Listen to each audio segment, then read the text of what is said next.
We're here today with Hunter Flanagan. Flanagan, hey, what's going on, man? You just got back from tour. How was it? I mean, if you count touring, I feel like I've been touring since I was like 14 years old. I think it's just never stopped, to be honest. But we actually just got back from Thailand a little bit ago, like 4 or 5 days ago. It was fantastic, beautiful over there. Okay. What was your first music teacher like? What was my first music teacher? Yes. I mean, when it comes to like being taught music, see, I did it very grassroots. I didn't really learn from like teachers all that much. My grandmother and my mom were both singers when I was a kid, so I learned a lot from them. I grew up singing with them. I did have an awesome music teacher just for a few, like maybe like about a year or so when I was going through my voice changes and stuff. She was absolutely fantastic. Her name was Tracy. She was great. But when it comes to music coaches, I didn't really have that many. I just kind of used to sing, like when I was helping my mom like cook or my grandmother or something. We just sang in the kitchen, that kind of thing. Okay. Describe your creative process. Creative process for writing music. Yes. Okay. I think my creative process is hectic would be the best way to describe it. I know a lot of people have like very specific things that they do, like they sit in a certain area, they have a certain little notebook. With me, like I wrote a song a couple days ago, and literally I was leaving the house at like 12:15, and I was like 11:30, and I just picked up a guitar, and then I just wrote a song. I always tell people I'm not a songwriter. I'm a singer who's written a couple songs. So like when it comes to writing,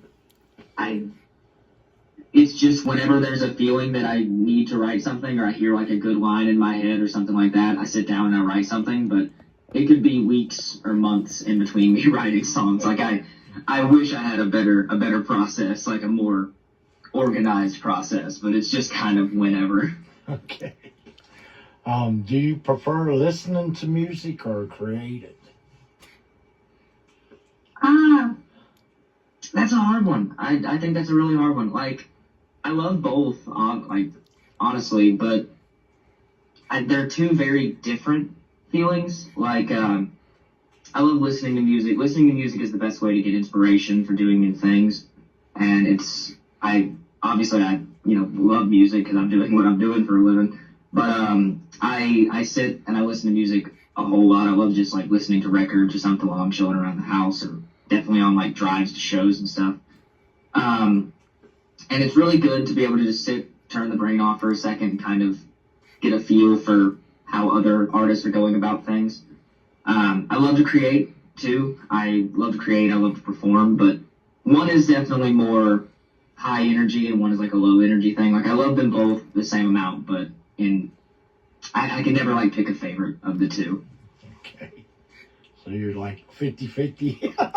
Yeah, just straight down the 50-50. Okay. We're going to play your song, Annabelle.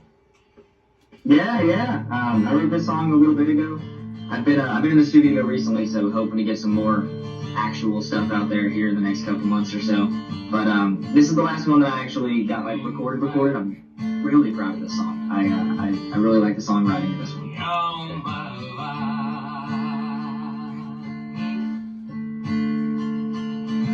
Hindsight's 1:20.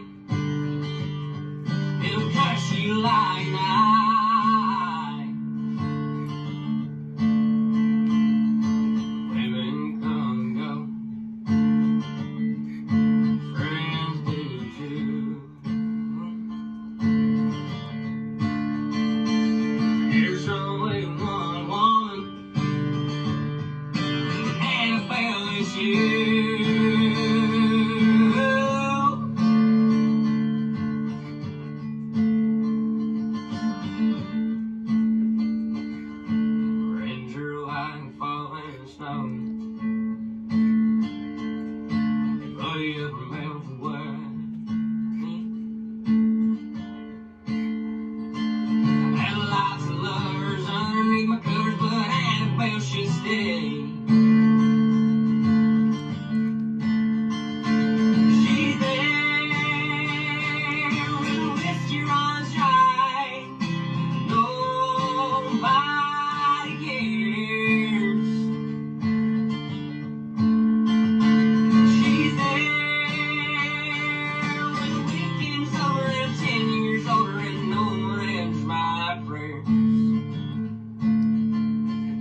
always there with me. No one else understands Annabelle, she sings.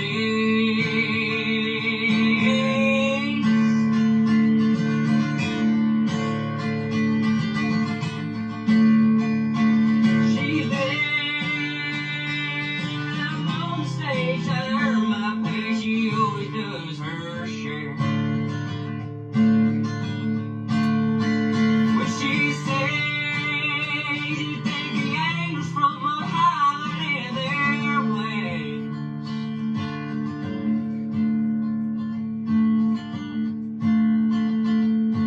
Lights go dim and all the crowds are clear.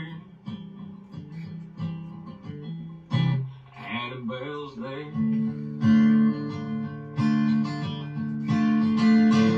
She's there. When I open her case, she's smiling back at me.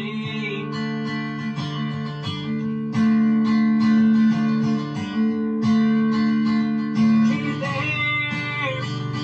And I'm starting to believe that God has six strings. For anyone who needs a voice,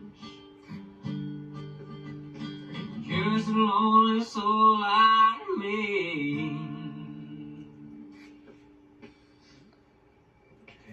Annabelle's there.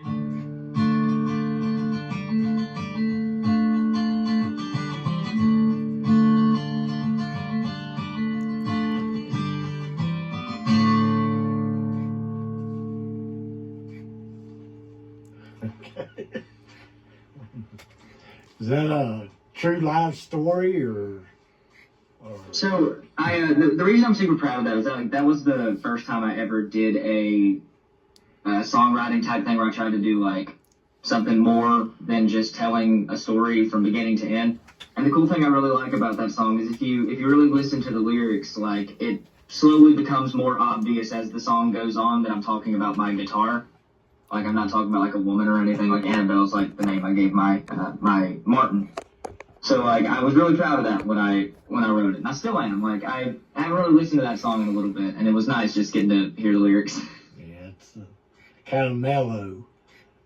It's very mellow. I'm really proud of that one. I really like that one. Okay. If you could change one thing in the music business, what would it be? Change one. Ooh.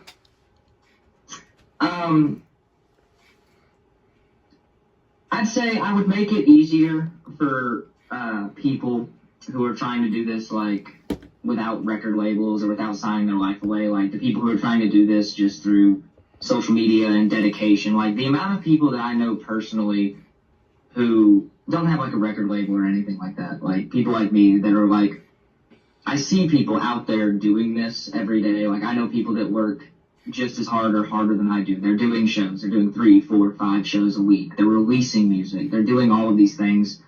And it's just hard for them to like get to that next step where they need to be.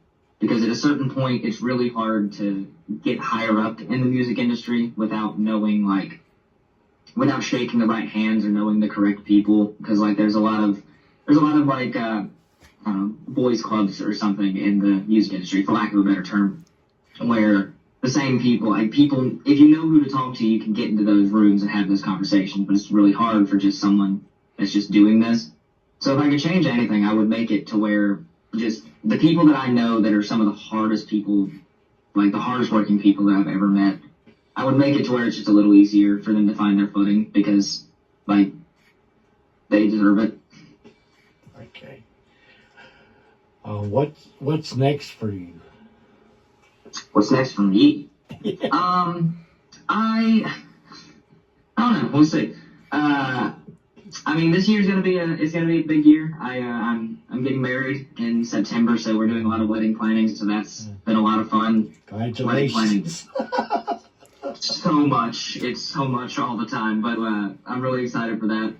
And trying to get into the studio a little more. I found a studio that I really, really like. I just got a song recorded that I'm hopefully going to be able to release pretty soon. and gonna try to get myself a good few songs recorded this year. I'm really trying to focus on that aspect of it because I love the performing, and the performing really, like, performing live has my heart.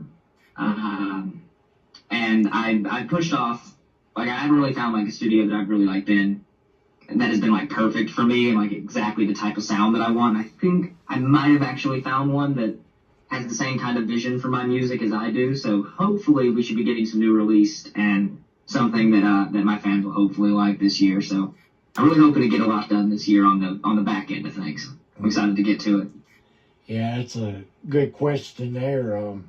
Do you create for your fans or for yourself? I think one kind of leads into the other. I like to create for myself. I've always made the joke that the songs that I write songs that if I hadn't written them, they would be the type of music that would be in my personal playlist on like Spotify. Like I write songs that are my exact genre that I like to listen to. But because of that, I feel like I've garnered a bit of a fan, like the few fans that I do have. All 5 of y'all, I hope y'all are watching. Hi guys. But the fans that I have, I think they appreciate the same style of music that I appreciate and that I like. So what's nice is creating for myself has turned into creating for the fans, and I don't have to choose like one or the other, if that makes any sense. Okay. I feel like I ramble a lot. Where can people go see your videos, music, and events? Alrighty, so to see me, I'm Hunter Flanagan. Hi, it's Flanagam, a lot of A's, a lot of N's, no I's. If you put an I in my name, you might find a Hunter. He might be able to sing, but it's not going to help me because it isn't going to be me. I have a website, thehunterflanagan.com, THE. I'm on Facebook, Instagram, YouTube, TikTok, all that millennial stuff. If you just type in Hunter Flanagan or Hunter Flanagan artist, I should show up. You might see my arrest record first, but I show up if you type in Hunter Flanagan on any of those little social media sites. All right. And what do you like to do besides music? I'm kind of a nerd. I love to read. I love to chill around the house. The more exciting things that I do is I love to travel. Like we talked about a little bit. Like I just came back from Thailand. I love scuba diving. I'm actually trying to become a dive master to help teach some divers here in a bit. But I love scuba diving. I love travel. We actually went rock climbing for the first time like a week or so ago, and I think I picked up a new hobby from rock climbing. That was a lot of fun. But I mean, it's even when I'm doing other things, like I'm still always thinking about music. Like even when I'm sitting at the house, I'm still just picking on a guitar or doing something. So like I'm very lucky that even though it's my job, like music is still my biggest hobby. Like I still get to see it as a hobby and a career, and I'm very grateful for that. Okay. Well, thanks for being on the show today. I really enjoyed having you back. Absolutely, anytime, man. Like I really enjoy being here. I always love talking to you. Thank you.